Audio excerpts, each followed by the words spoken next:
Oh, magic conch shell, what do we need to do to get out of the kelp forest? Nothing. The shell has spoken!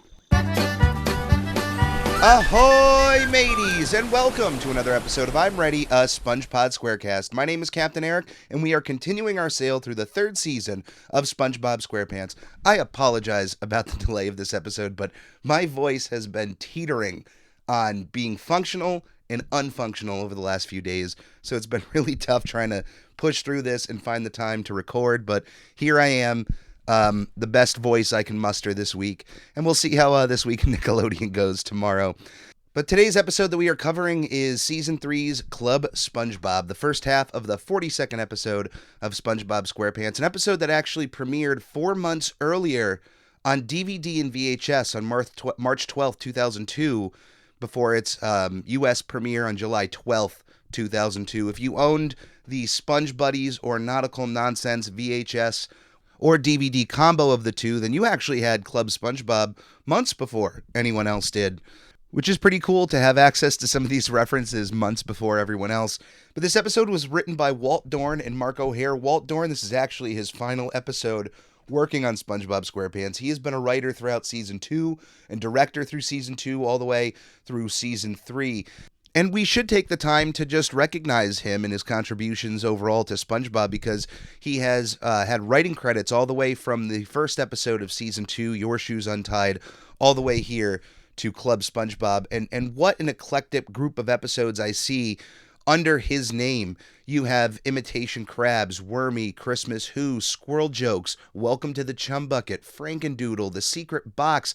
These massively popular episodes, at least somewhat coming from the mind of Walt Dorn. So, Walt, I appreciate your contributions to the SpongeBob SquarePants world. The episodes you've worked on are some of the greatest of all time and will be remembered for generations to come. So thank you for all of the work that you did on this show. And what a swan song to go out on with Club SpongeBob. It's one of my favorites of this season, and possibly yours too. This is one that's up there for a lot of people. Beyond the writers, we have our storyboard artists, Carson Kulger, William Reese, and Eric Reese. Their storyboard directors are Walt Dorn and Mark O'Hare. Our animation director is Andrew Overtomb, and our creative director is Derek Dryman. Now, for as simple as this premise is of SpongeBob and Patrick starting a club that Squidward initially is not allowed into, quickly delves into one of the more wackier episodes to deal with this conflict of SpongeBob, Patrick, and Squidward. It's not just a story that is self-contained to Conch Street, and takes this dynamic of SpongeBob, Patrick, and Squidward and sets it off all the way into the deep, deep reaches of the Kelp Forest. Now, before we get to the Kelp Forest, we got to start at the beginning, which shows Squidward leaving his house, going to work, and getting mocked by SpongeBob and Patrick from their clubhouse, their treehouse, built on top of the tree right next to Patrick's rock, a tree that we have never seen before and haven't seen since. It's just one of those story devices that exists for this story. But it's actually really funny to see this massive tree right next to Patrick's house that we've never seen before. And on top of this tree is this tiny little clubhouse, seemingly big enough that only SpongeBob and Patrick can fit in. And they're looking through the one entry point of this clubhouse, which is, I don't know, the size of like a shoebox, like the width of a shoebox. A shoebox could probably fit right into that hole. That's all I'm trying to say. But they're looking out of it, and they're just mocking Squidward using their own little dialect. What's really funny is we've actually seen SpongeBob before build smaller buildings, like have the ability to construct, but ends up building them smaller than what he probably meant to intentionally. If you remember the episode Home Sweet Pineapple from Season 1, in which SpongeBob and Patrick are rebuilding his home, at the end of their build, they ended up building a pineapple that was only really big enough to cover SpongeBob's head. So the fact that they have this treehouse built that is too small kind of fits in line with their abilities in construction. But beyond their construction here, they're mocking Squidward with this made-up language that they're using. It's just replacing the beginning of every word with like a WU. So when SpongeBob says Widward is woeing to work, they're just having fun. They're mocking him. They're just, stuck in this treehouse apparently. Squidward at this point is his own worst enemy, because if he just would continue on with his day, go to work, stop messing with SpongeBob and Patrick, he would stop getting the pie in the face, which ultimately is some of the funniest comedy we can get from SpongeBob SquarePants, when Squidward self-inflicts a pie in the face type moment. Like, he did it to himself. He starts inquiring about what they're doing. They mention that they have a club and that Squidward can't fit in. He just can't get in the club. Now, this enrages Squidward, which is like the point where I'm like, Squidward, just go to work. Just turn around and go to work. You don't like these guys, apparently. You don't want to be in their club. Just go to work. But no, Squidward does not like being told that he can't fit in the club, and decides to climb the tree and force himself into the tiny hole of the treehouse, which, like I said, is just, it's funny that they have no door. They have no, like, proper window. It's the tiniest of holes. Did they build... I wonder if this is a Drake and Josh type situation where they were building the inside and then got to that point and then forgot to make the hole bigger. According to them, they have been stuck in the clubhouse, which the whole joke of not being able to fit in legitimately was on the size of the treehouse itself. Once Squidward gets inside of the treehouse, it's pretty packed. They're pretty much like shoulder to shoulder inside of this tiny little treehouse. And according to SpongeBob, they've been stuck up there for 3 days, which is crazy to me that, A, SpongeBob might have 3 days off from the Krusty Krab, because if he was supposed to be working for those days, I mean, Mr. Krabs would be putting out an APB to find SpongeBob. I mean, his number one fry cook goes missing. What's going on? He would be freaking out. But it's just a little joke. But to just think of the outer world, like, maybe SpongeBob is on a week vacation and decided to build this treehouse during that vacation and just happens to be stuck. Therefore, Mr. Krabs wouldn't freak out. There is some easy explanations to this, but it's still kind of funny to think that 3 days could go by without being at the Krusty Krab, that Mr. Krabs would even allow that. Like a vacation for him probably is a day off. Like, if you went and asked for a vacation, he would just say, all right, well, you can have tomorrow off and I'll see you the next day. There's your vacation. But now the three of them are stuck in this treehouse. Squidward is having none of this and decides to pull on a vine from the tree. Because as mentioned, this tree is not a tree you would see above ground. It's an underwater tree, air quotes there. But there's a vine that Squidward is pulling himself on, which is pulling the entire treehouse down.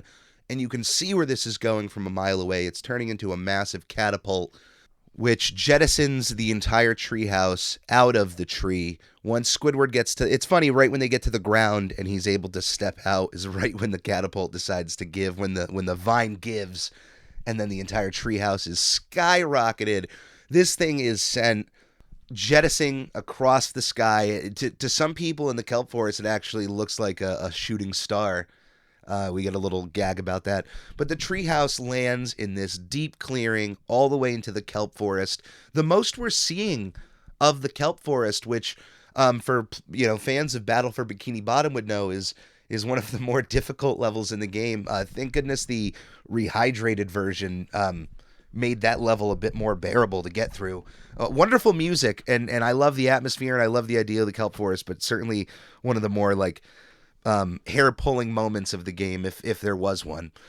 But they are put into this clearing in the middle of the woods, and they're lost. I mean, we are shown how deep this goes, and they're not, as far as we can tell, anywhere close to the edge of the Kelp Forest. This is deep in it, and they have to survive. And honestly, a lot of this episode reminded me of Survivor Man and my love for that show. If you've never watched Survivor Man, the show stars the Survivor Man Les Stroud and his abilities to go out into very different extreme situations. He usually puts himself out there in a realistic type setting with what he would have if somebody were to get lost or stranded out in this area. And with himself and a single camera, or maybe two, it's just him surviving out there for usually a set amount of time. But there have been a few episodes where he's had to rightfully call it quits. He does have a satellite phone on him, obviously making a show like this in case things do get to a serious situation. He can call in for an emergency, but I haven't seen him do that really often.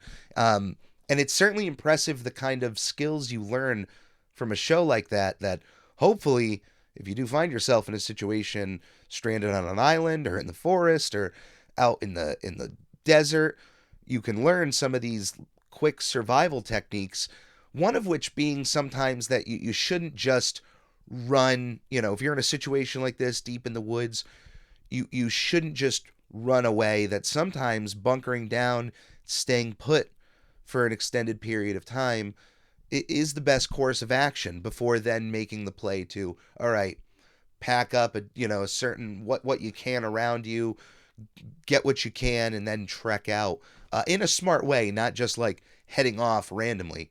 The whole staying put part of this, like a lot of what I just said is actually what ends up happening in the episode, because while Squidward is freaking out, rightfully so, being lost in the woods, not really knowing what to do, SpongeBob and Patrick have their saving grace, and we are introduced for the very first time the magic conch shell. A magic conch shell that was fairly helpful through the second season of the show, helping to promote all of the various ways to be a part of this show, and to, our Twitter account, Instagram, all those things that are usually now going to be in the description of the podcast, instead of just, playing the same commercial over again. That was fun making that, and it really came from watching this episode on a night of painting, hearing the magic conch shell, and, just thinking, that would be a fun little spot and whatnot.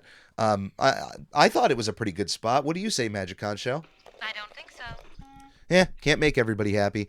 But the magic conch shell is there for SpongeBob and Patrick. It is this seemingly plastic pull toy of a conch shell that, when pulled, it is pretty much an audio version of a magic 8-ball. Which, if you don't know what that is, it is if you know billiards, or the game billiards, billiard balls, pool, the 8-ball. The magic 8-ball is like a bigger version of an 8 pool ball, and on one side it's got a big 8. It's this big black ball, and on the other side there's a little window, and inside of that window there's like an 8-sided die or a 6-sided die with various things it could say, like yes, no, ask again, maybe. And the whole point of the magic 8-ball is that you would shake it, ask a question that could be answered by a yes or no, and the magic 8-ball would tell you your answer. Now, it's a completely random, arbitrary little toy that has garnered a decent fan base and has lasted a significant amount of time on store shelves. It's just a novelty item that people know of. The magic conch shell, it seems to be like that, audio only, but also in some ways seems to be sentient, which makes me believe that some tiny creature is living inside of that conch shell and just answering what they feel like whoever is obeying the conch shell, they're just dictating what to do. It almost seems like that, because some of the answers are definitely a bit like in that moment type thing, like there's no way this is pre-recorded.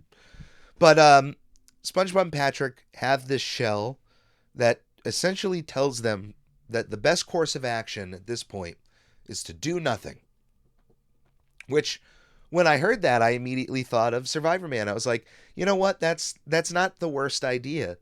I mean, not to do nothing, not to literally sit there and do nothing, but even if you are moving and trying to find your way out at some point throughout the day, it is smart to put yourself in a safe situation, because if it gets dark and then you're not prepared, you're then putting yourself at an even higher risk of something happening, or just you not being able to fully take care of yourself in the dark, lost in the woods.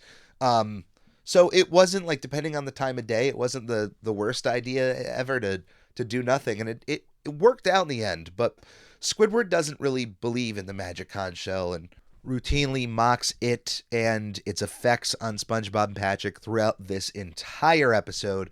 The Squidward is rightfully skeptical on this shell and decides, well, you guys can do nothing. I'm going to go try to find myself through the woods. I'm going to get out of here.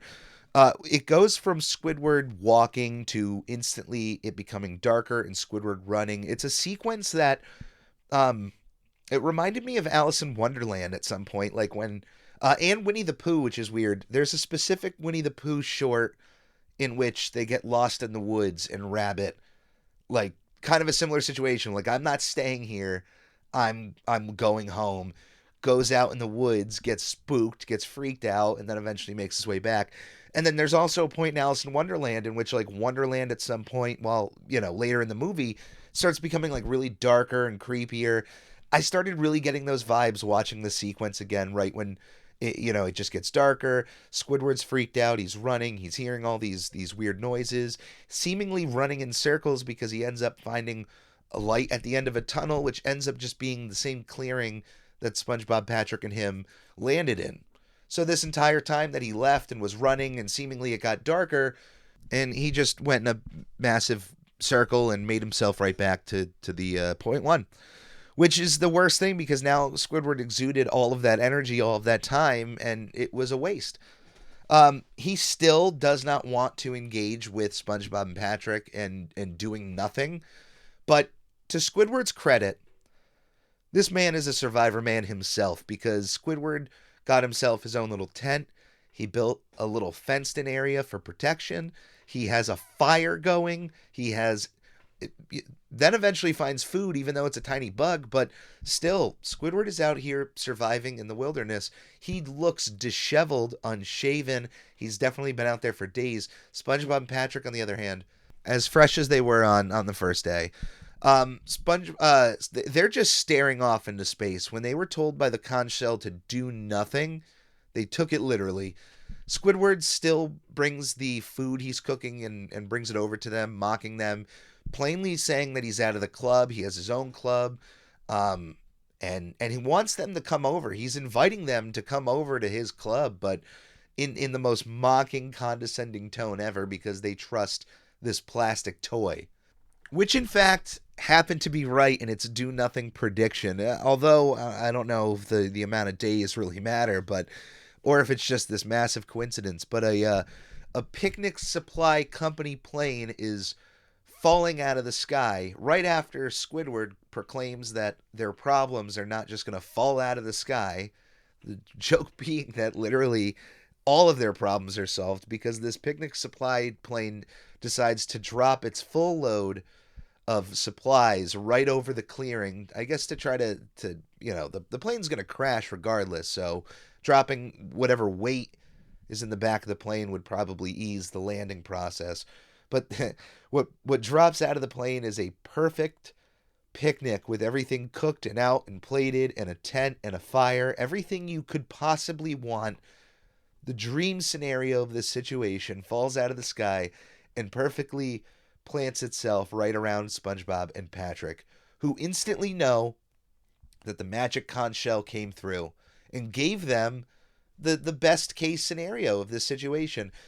Squidward is floored by this, but is so drawn to the food that he goes over to their camp and is too engrossed of the kinds of food that are available on the table before realizing how easy of a question it would be to ask SpongeBob. Like his obsession with the kinds of food, it once again gets in the way of his success. He asks SpongeBob if he can partake in the food. Hey, I was kidding about all that mocking. I'm still a part of the club, right? SpongeBob, as nice as he is, says that once a club member, always a club member, and that Squidward is able to enjoy this food with them. Squidward should just eat at this point. But of course, he's Squidward. He then has to audibly ask over a few different options on the table, which then brings up SpongeBob and Patrick of their magic conch shell, that you should ask the conch shell on which food item you should eat first. Squidward mocks the conch shell again, completely. Like, you know what, Squidward? At this point, even if you're full of it, you should just accept the magic conch shell. Like he didn't have to say the insult he said, and which SpongeBob and Patrick immediately took all the food away. Right when Squidward dissed the magic conch shell, like, this is a gift from the magic conch shell, and you can't talk like that and accept this gift.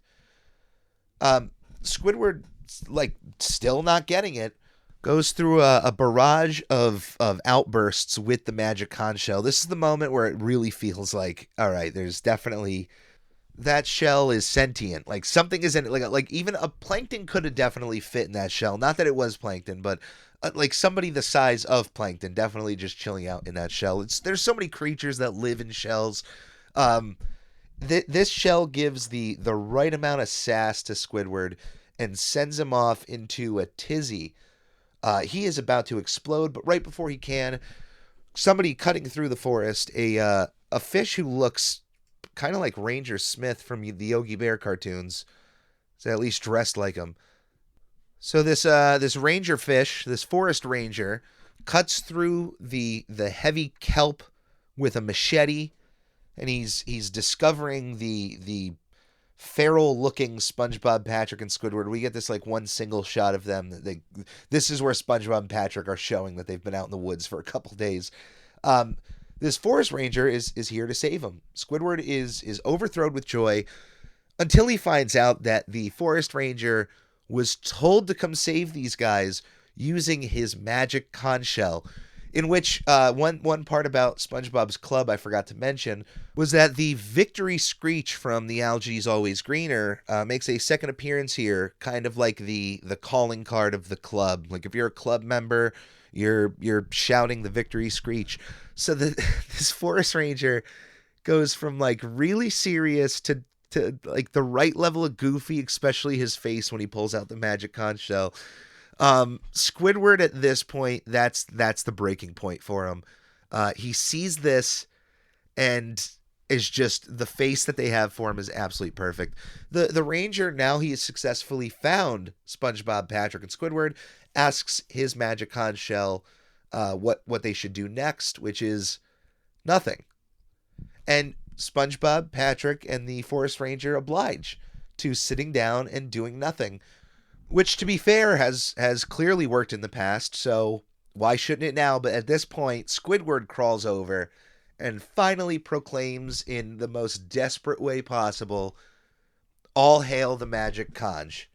And the episode ends. We don't see our guys saved. Obviously, there would not be any more episodes after this.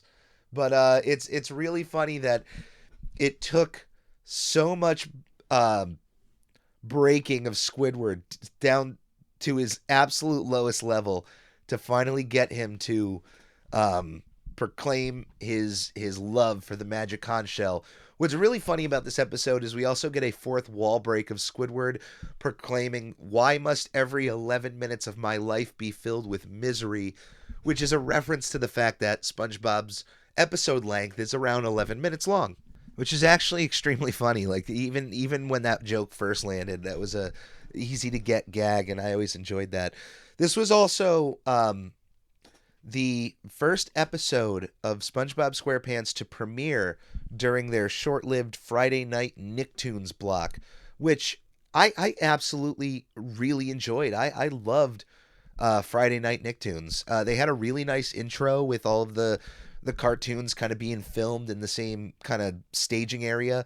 I always liked that concept, which they ran with again for Jimmy Neutron's Nicktoon Blast over in Universal Studios. The idea that the Nicktoons were all being made in different studio settings, which I liked that. I dug it. It reminded me a lot. Well, it was obviously Nickelodeon's play at Cartoon Network's Cartoon Fridays, which, my goodness, my absolute favorite time of Cartoon Network. If you never looked up their the Cartoon Fridays, I highly recommend looking up some of that footage on YouTube. It was a show hosted every Friday night by the various cartoons in segments where they were premiering new episodes of the various Cartoon Network original cartoons like Johnny Bravo, Dexter's Lab, Powerpuff Girls, labeled as cartoons. It was a very cute moniker, and I absolutely adore it. It's my favorite time of Cartoon Network, right above the CN City era, which came very close after. But yeah, Friday Night Nicktoons was, hey, at least a great intro. I wish they would have kept going with this concept just on a different night, making a different night Nicktoons night to get away from Fridays. But hey, for its time, I was always at my father's house on Friday evenings watching Friday Night Nicktoons alongside Cartoon Fridays was a wonderful time for me. All that new animation, all those classics, absolutely, it's an adored time for me. But that was Club SpongeBob, and this has been an absolutely wonderful episode to get through. My voice probably progressively sounding worse as things go on, but I wasn't letting another day go by without getting this episode out, because then it just sets everything off, and we don't want any of that. We don't want any bad things happening to the ship. We just want this ship moving forward. So I appreciate you making me a part of your week as you are a part of mine. Please stay safe out there. Be courteous and awesome to one another. And this is Captain Eric signing off on this episode of I'm Ready, a SpongePod Squarecast. If you would like to follow me on any forms of social media, you can find me on Instagram at SpongeBob Podcast. Find me on Twitter at I'm Ready Podcast. And you can also find the show on YouTube under the Captain Eric YouTube channel. Please think about subscribing. Any way that you can help me or my content in any way, shape, or form is always appreciated by me. Thank you very much. You guys have a safe week, and we'll see you here next time. Magic conch shell? You mean like this? The magic conch! A club man!